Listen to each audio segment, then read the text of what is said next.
안녕하세요. 이번은 2강입니다. 좀 전에 1강에서 권리 분석에 대해서 공부했다면 2강은 물건별로 분석하는 방법에 대해서 알아보겠습니다.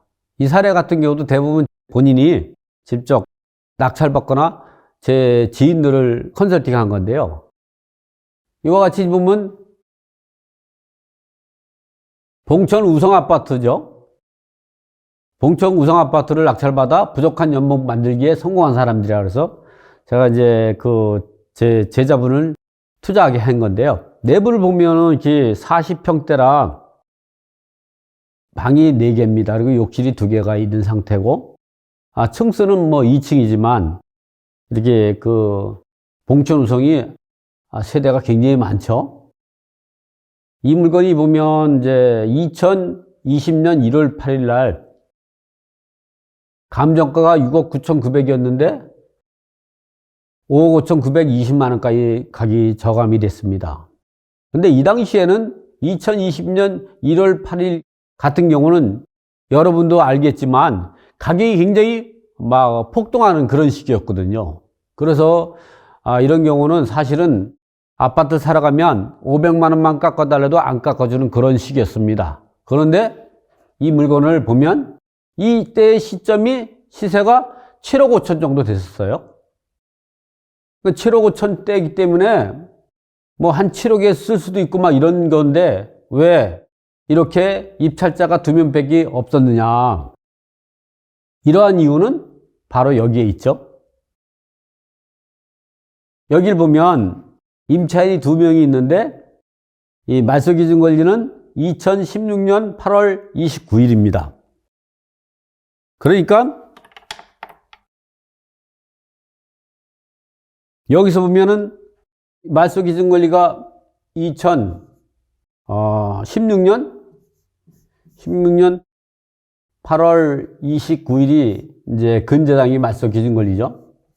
그러다 보면 여기에 이 황아무개는 대항력이 없죠. 그래서 낙찰자 인수하지 않아도 되지만 이 정아무개는 선순위 임차인입니다. 선순위 전입 세대원이죠. 근데 이런 경우는 이 사람이 임차인인지 아닌지 아무도 알 수가 없습니다. 그러니까 입찰을 못 들어가게 된 거죠. 이런 경우에. 그래서 이러한 것들을 이제 분석하는 과정에서 여기에 보면은 이제 입찰이 2명이 들어왔죠. 하나는 이제 우리들이 들어간 거고 하나는 다른 사람입니다. 여기서 볼 때 이게 참 어떤 문제가 발생하느냐 하면 여기서 보면은 이 선순위 임차인이 있는데 이러한 물건에 우리가 입찰을 할 수가 있다면 싸게 살 수가 있는 것이죠. 그럼 이 임차인이 이런 걸 우리가 다른 말로 하면 특수물건이라고 하죠. 특수물건이 뭐 별거인가요? 선순위 임차인, 선순위 가등기, 선순위 가처분 뭐 이렇게 법정이사건 또는 지분 투자 뭐 이런 것들이 우리가 특수물건이라고 하지만 이러한 선순위 세입자가 있으면 다른 사람 못 들어갑니다. 그래서 이런 경우 그러면 이게 그러면 가만히 보면 이와 같이 근저당권자가 이제 이렇게 있는데 이런 근저당권이 있는 상태에서 과연 임차인이 하나도 아니고 이렇게 임차인 2명이 있을 수가 있나 이걸 의심을 하기 시작했습니다. 그래서 제가 이제 이런 것들을 주변 이 부동산을 방문해서 이 사람 내역을 확인할 수도 있는데 확인을 해가지고 매치를 해봐도 찾을 수가 없었습니다. 그런데 입찰하기 전이니까 언제냐면 2020년 1월 8일인데 1월 6일 날 제가 이상하게도 전입세대 열람을 주민센터에서 하게 맞죠? 우리가 이런 경매정보지를 가지고 주민센터에 방문하면 전입세대를 열람할 수 있습니다. 느낌이 안 좋아서 확인해 보니까 퇴거했어요. 요 정아무개 선순위 전입세대원이 예상되는 사람이 퇴거했어요. 그러다 보니까 더 이상 대항력이 없는 것이죠. 그래서 이 사람이 퇴거를 했지만 대항력이 있을까 없을까 제가 분석해 놓은 게 있거든요.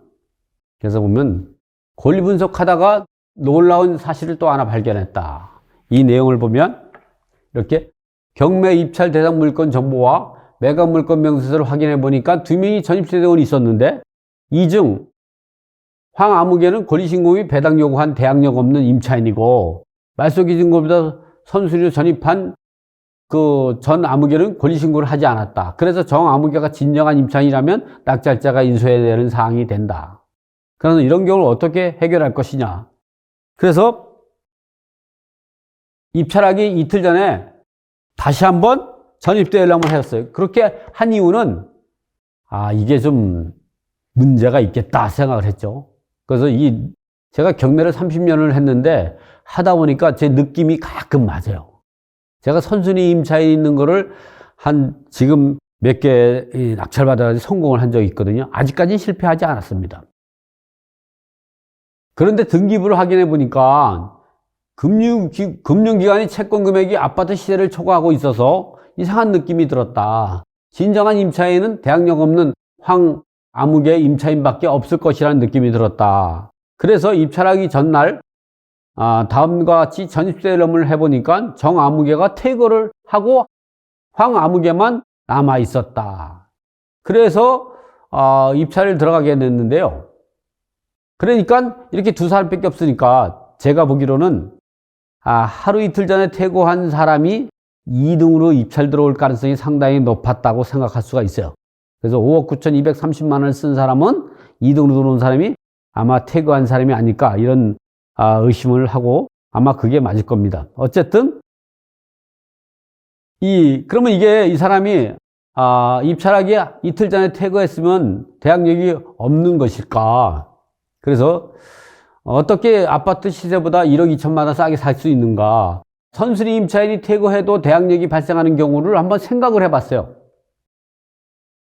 선순위 임차인이 대항력이 있으려면 배당 요구 종기까지 권리신고 및 배당 요구를 하고 배당 요구 종기 후에 퇴거하면 대항력과 우선 변제권을 유지할 수 있다. 그래서 임차인에게 미배당금이 발생하면 낙찰자가 인수하게 된다는 것이죠. 여기서 우리가 분명히 말씀드릴 것은 이 대항력이죠. 여기서는 대항력이라는 표현을 쓰면 안 됩니다. 원래는 이제 선순위 임차인이 대항력을 주지 않고 우선 변제권으로 배당 요구 중기까지 계약 해지 의사를 밝히면서 배당 요구를 하면 대항력은 스스로 포기했으니 없는 것이고 우선 변제권만 남는데 이 우선 변제권을 전액 받을 때까지 주택인도를 거부할 수 있는 동시행 한변권을 우리가 여기서 대항력이라고 지칭하는 것이죠. 우리가 알고 있는 대항력이라는 것은 임대차 기간 동안 보호받고 계약 기간이 끝나면 주택인도를 거부하면서 보증금을 받고 나가는 이런 대항력이 아니고 여기서 말하는 것은 배당 요구한 순간 우리가 알고 있는 대항력은 소멸된 것이고 우선 변제권인데 그 우선 변제권이 소멸되는 시점은 미배당금을 전액 낙찰자가 지급할 때까지 주택을 인도를 거부할 수 있는 동시에 항변권이 있는 것을 여기서는 대항력이라고 지칭한 것이죠. 그래서 이렇게 대항력과 우선 변제권을 유지할 수 있다. 그런데 미배당금이 발생하면 낙찰자가 인수해야 되는 것이죠. 그런데 권리신고 배당 요구를 하지 않아서 이런 경우는 선순위 임차인이 대항력이 있으려면 배당 요구 종기까지 권리신고 배당 요구를 하고 배당 요구 종기 이후에 퇴거했다면 그 우선 변제권은 미배당금까지 전액 지급할 때까지 주택인도를 거부할 수 있는 동시행 한배권이 그대로 남아있는 것이죠. 그런데 이러지 않고 권리신고 및 배당 요구를 하지 않은 임차인이 퇴거를 한 경우에는 대항력은 퇴거 즉시 소멸됩니다. 그래서 이런 경우는 매수인이 인수하지 않아도 된다는 이야기죠.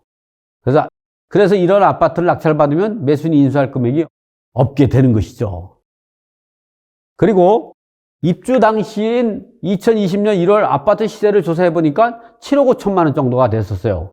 그런데 낙찰받아가 2년 이상 거주하면 한 9억은 충분히 될 거라고 판단했는데 2년이 지나다 보니까 이게 지금은 11억, 처음에는 이게 한 12억, 13억 정도 가다가 요즘에 사실 여러분도 알겠지만 금리 인상이라든가 이 물가 상승 이런 것 때문에 부동산 가격이 침체기에 이루어지다 보니까 지금은 한 11억 정도 갑니다. 그러니까 2년이 지나서 9억으로 오를 거라고 판단했는데 그래도 11억은 가죠. 이렇다 하시죠. 어쨌든 그래서 이 회차에 5억 5,920만 원보다 높은 6억 3,200만 원에 낙찰받은 것입니다.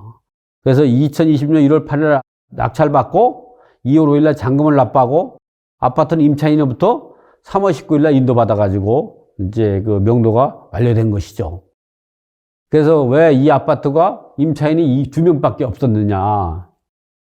이 아파트에는 이제 입찰자가 2명 있는데 2등한 입찰자가 1등과 4천만 원 정도 차이 나는 거 보면은 아까 같이 그 임박해서 퇴거한 사람이 아무래도 전략적으로 입찰 들어간 것이 아닌가 이렇게 보고요. 선순위로 예상되는 임차인이 없었다면 어떻게 될 건가? 이것이 예를 들어서 선순위로 예상되는 임차인이 없었다면 이 가격으로 6억 3,200으로 매각된 게 아니라 이거는 40평대입니다. 이 전용 면적이 114.78이니까 이게 47평형인가 그런데 43평형이네. 43평형인데요. 35평형이 이거 이후에 보름 있다가 매각이 됐거든요. 그 매각된 가격을 보면 이게 좀 전에 했던 때보다 한 2주 지나서 35평형이 6억 8,500입니다. 그러니까 이거는 좀 전에 같은 경우는 선순위 전입세대원이 있어서 임차부정 인수할까봐 다른 사람이 입찰 못 들어가고 그 4천만 원 싸게 들어온 사람이 전략적으로 그렇게 이제 행위를 한 거죠. 입찰 하루 이틀 전에 퇴거를 해가지고 자기만 낙찰 받으려고 했다가 뛰는 사람 위에 나는 사람이 있는 것이죠.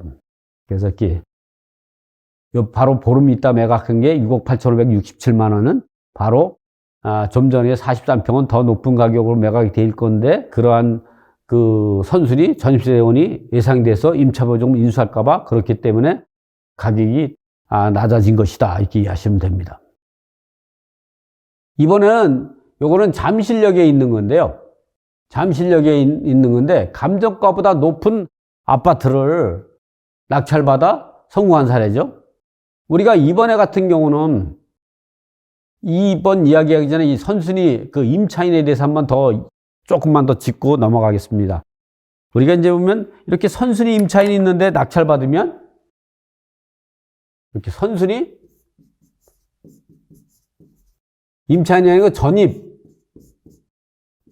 세대주가 있을 때, 이런 전입 세대원이 있을 때, 이랬을 때에는 이게 말소 기준 권리보다 먼저, 기준 권리보다 먼저 이렇게 선순위 전입 세대원인데 이 사람이 채무자, 채무자의 배우자. 이러면 대항력이 없는 것이죠. 이러면 대항력이 없는 거죠. 또는 채무자의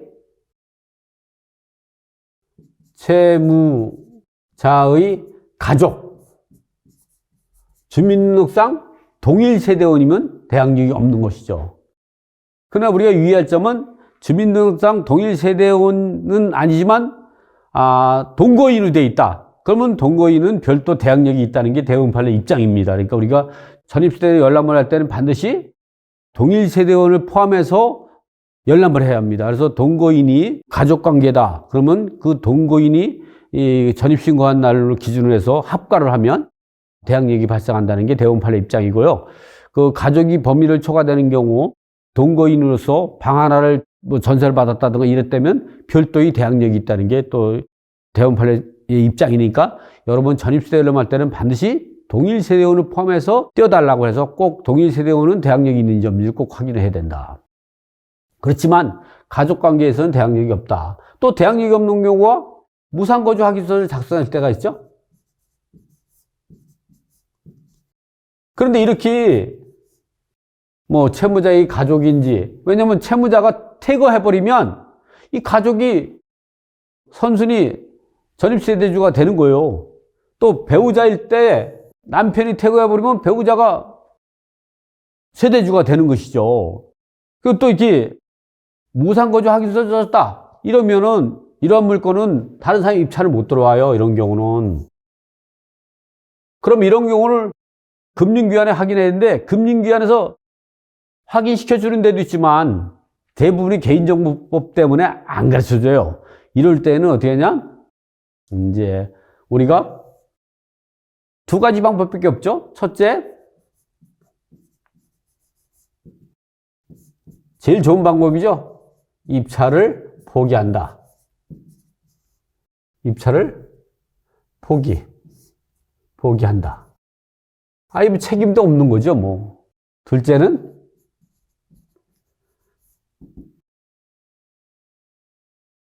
분석을 한번 해보는 거죠. 분석하는 방법에는 제일 직설적인 방법은 직접 찾아가서 물어보는 거죠. 딩동댕. 이거 제가 한 달 전인가요? 상계 주공아파트가 경매 나왔는데 그 물건을 직접 찾아가서 이야기했더니 자기가 배우자라고 하고 대학력 없다고 이야기를 하더라고. 그래서 그걸 낙찰받았어요. 용기 있는 사람이 뭔가를 얻는 거죠. 이번에는 제가 상계 6호선 상수역이라고 있어요. 마포에 가면, 그 상수동에 가면 거기에 그 단독주택이 나와 있는데 선순위 임차인이 예상되는 사람이 전입돼 있더라고요.